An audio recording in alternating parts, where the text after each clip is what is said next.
안녕하세요. 주변들의 조민근 변호사. 안녕하세요. 송재승 변호사입니다. 변호사님. 네. 나는 알지도 못하는데. 네네. 뭐 버스 민폐뇨 이래가지고 엄청 나한테 영상을 찍자고. 네. 그러시더만요. 어우! 네? 제가 그랬나요?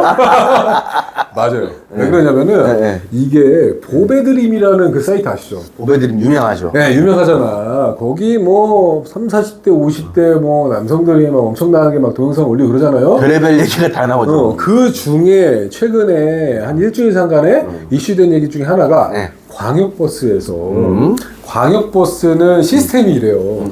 자리마다 한 사람씩을 요금을 받고 태워서 모든 자리를 태워서 이렇게 이동을 합니다. 대신 서서 갈 수는 없어요. 그래서 남은 자리 이렇게 나오잖아. 그죠?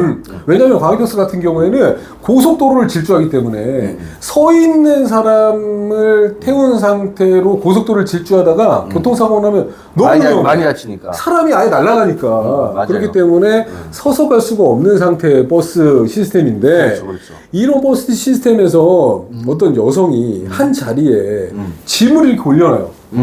그러고서 한 남성이 이제 마지막 승객으로 딱 타가지고 이제 버스가 가는데 한 남성이 자리가 거기밖에 없구나. 거기가 없는 남은 자리가 계속 서 있는 거야. 이제 버스 기사님 이상하지? 왜 서 계세요? 라고 하니까 이게 짐 때문에 앉을 수가 없어요. 이런 상황이 된 거예요. 자리가 있어서 들어갔는데. 그렇죠. 가봤더니 앉을 데가 없더라. 네. 그런데 그 소위 말해서 광역버스 민폐녀라고 지목된 여성은 왜 짐을 놔서 이미 자리가 없는데 승객을 태웠냐? 라고 주장해요. 어때요? 이 주장. 일리가 있나요? 일리가 없습니다. 일리가 없습니다. 왜요? 왜냐하면 있다고 한 것 같은데. 아까 일리가 없는 게, 네. 자, 봐봐요. 광역버스는 자리가 딱 정해져 있고, 네네. 남은 자리가 몇 개인지가 다 나와 있어요. 네네. 그러면 이제 찍은 그 버스 탄다 해가지고 찍은 것만큼 계산이 됐을 거 아니에요? 그렇죠. 그럼 그 여자분은 이 옆자리에 대해서 권한을 행사할 게 없죠? 그래요? 권리가 없죠? 그런데 그 여자분이 굳이 옆자리를 뭐 앉겠다, 권리를 행사하겠다라는 게 아니라 그럼 하나 더 찍었어요. 내가 무거운 짐을 이미 놨어. 놓은 상태에선 자리가 없는 건 맞잖아요. 그게 사실상 탈 수가 없다? 사실상 탈 수 없는데 왜 태웠냐? 라고 주장하는 거예요. 그러니까 뭐 그럴 수 있죠. 말은 그렇게 할 수 있죠.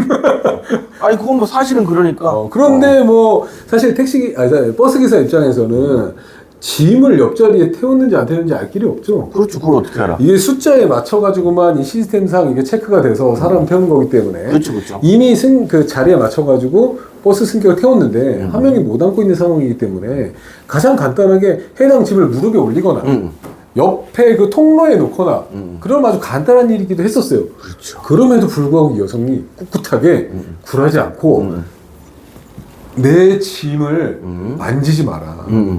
만지면은 손해배상이나 형사 고소를 할 수 있냐. 뭐 이런 얘기를 합니다. 이 부분에서는 어때요? 두 번째 논점이에요. 만진다. 네, 물건을 옆에 놨다? 그런데 이 물건 내 물건이니까 만지지 마. 기사도 만지지 말고 니네도 만지지 마. 내 물건이야. 라고 한다면은 이 물건 만질 수 없는 건가요? 만질 수 있죠. 그렇습니다. 왜 못 만져요? 왜? 법률적으로는 만질 자, 수 있을 것 같아요. 봐봐요.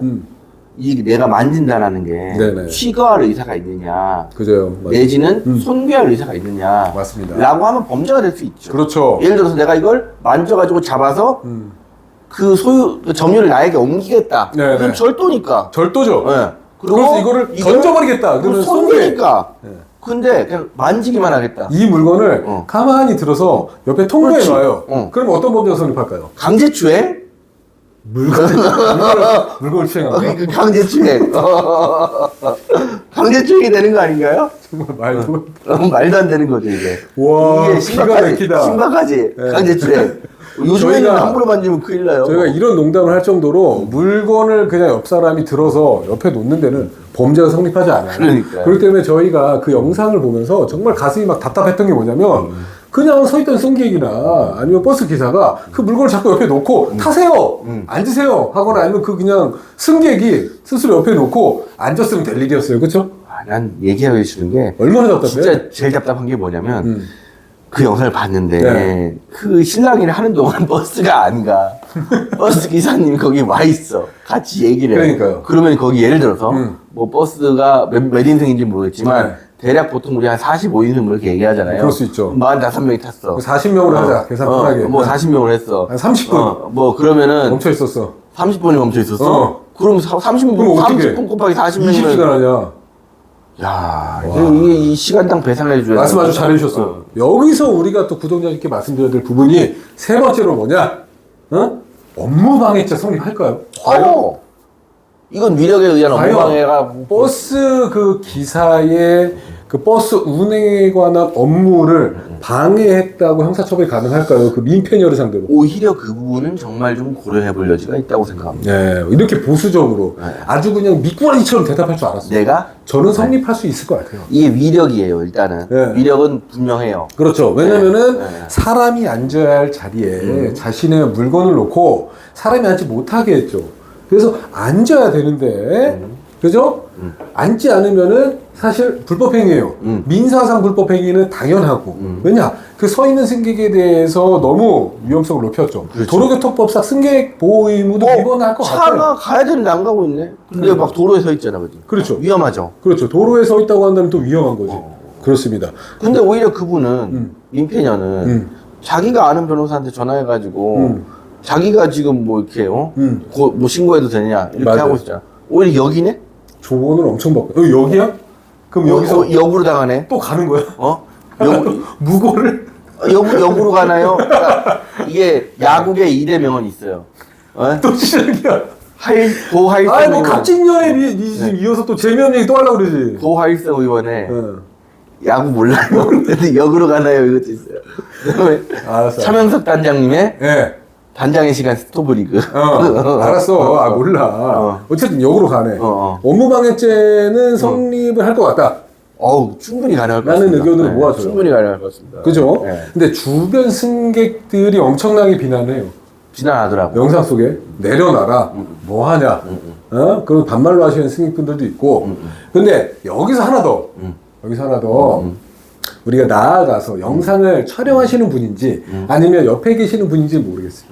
그런데 그 분이 거기서 좀 이제 모욕적인 말을 합니다. 뭐라고 했나요? 다른 사람이 들릴 정도로 모욕적인 말을 합니다. 그랬을 때 그 민폐녀를 피해자로 한 모욕죄 성립 가능성 어떨까요? 그거 사실 쉽지 않아요. 왜요? 왜냐면 일반적으로 누구나 보고 있는 상황에서 다 상황을 알고 있는 사람들끼리의 사이에서 그냥 단순히 모욕적인 언사를 얘기했다거나 이런 경우에는 모욕죄가 성립 안 되는 경우가 사실 많아요. 미친년이네 뭐 이럴 거예요. 미친년이죠. 미쳤네 뭐 이 정도. 이거 물어보는 거예요. 기억이 정확히 안 나. 기억이 안 납니다. 팩트는 아니에요. 그걸 들었다. 예를 들면 미친년이네, 내가 미쳤네 이런 게 얘기한다면은 모욕죄가 성립할 거 아닐까요? 그건 가능합니다.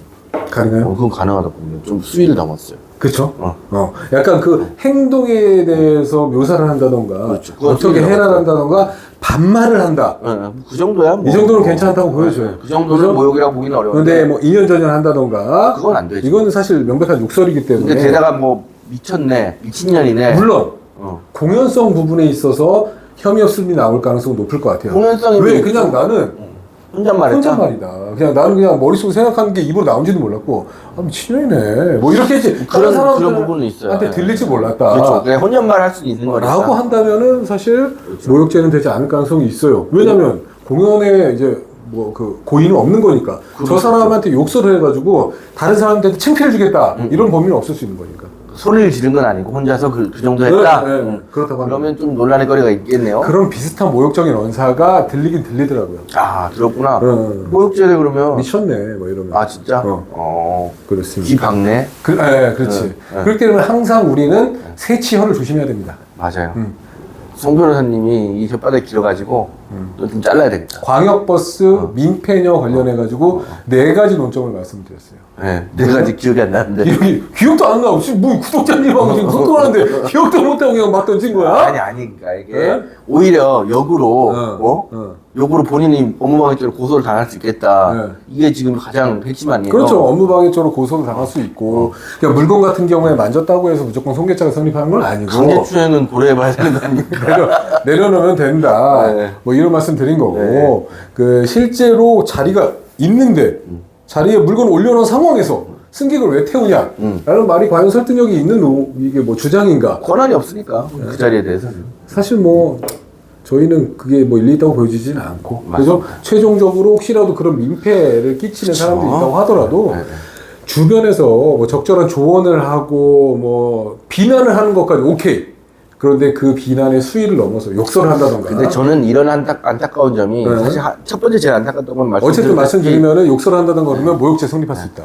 제일 안타까웠던 건 시간이 왜 이렇게 많이 갔는데 어떡할 거냐. 두 번째는 그 민폐녀도 자기 편이 하나도 없잖아요. 다 자기를 비난하고 힐난하고 있잖아. 그런 상황에서도 우리가 이웃을 위해서 따뜻한 말 한마디 필요한 것 같다. 민폐녀한테. 아니 왜 민폐녀도. 그래서 실제로 그 승객은 민폐녀한테 아주 따뜻하게 좋은 설명을 근데 하고 대부분의 사람들이 자기가 앉지 못하고 있음에도 불구하고 대부분의 사람들이 그 사람이 잘못했지만 다 비난하고 있어. 그렇지. 그러면 사람이 그렇습니다 원래. 내가 잘못했지만 다른 사람이 나를 뭐라고 그러면 바로 그냥 물게 돼 있어요. 원래 사람 그래. 그럼에도 불구하고 원래 사람의 그런 본성을 드러낸 그 사람이 원인을 제공했고 잘못한 행동인 건 분명해요. 그렇죠. 그렇기 때문에 근데 조금 더 반성을 그 해야 사람이 잘못했다고 해서 나도 똑같이 잘못할 수는 없잖아. 그러니까 잘못하지 않고 적절한 조언을 하는 범위 내에서 충분히 가능하죠. 그렇게 따뜻한 말 한마디 중요하다 이 얘기죠. 그러니까. 이거는 네가 결제한 자리가 아니기 때문에 다른 사람들이 안 들 수 있도록 비켜줘야 된다. 뭐 이런 조언들이라든가. 그죠? 아니면 이거를 물건을 얹어놓고 가고 싶으면은 우리 다 함께 이 자리에 결제를 해라. 아니면 우리 다 함께 이 물건을 어떻게 보관할지 고민해보자. 뭔 소리야? 어쨌든 그렇습니다. 네, 그렇습니다. 최종적으로는 이제 업무방해죄가 성립할 수 있어요. 왜 그러냐면 한 30분 정도만 실랑이 했다고 하더라도 꽤 시간이 많이 걸렸어. 기사님의 업무뿐만 아니라 거기 타고 있는 승객분들의 손해도 많아요. 맞아요. 그러니까 민사적으로 따져보자면은 단체 소송 제기할 수 있어. 이건 손해배상. 민사적으로도 사실 할부를 할 수 있을 거예요. 그렇죠. 뭐 얼마나 되겠지만은. 두 당 굉장히 소액이겠지만은 그렇죠. 합치면 또 우리 힘을 합치면 커집니다. 그렇죠. 티끌 모아 티끌이니까요. 네. 그리고 오늘처럼 티끌은 뭐하면 티끌이야? 농담이고 그래요. 그러면 오늘처럼 여기까지 하고 네. 여러분들께서도 이런 상황을 맞이했을 때 이 영상 보시고 적절하게 잘 대처하기를 바랄게요. 네. 구독과 좋아요 눌러주세요.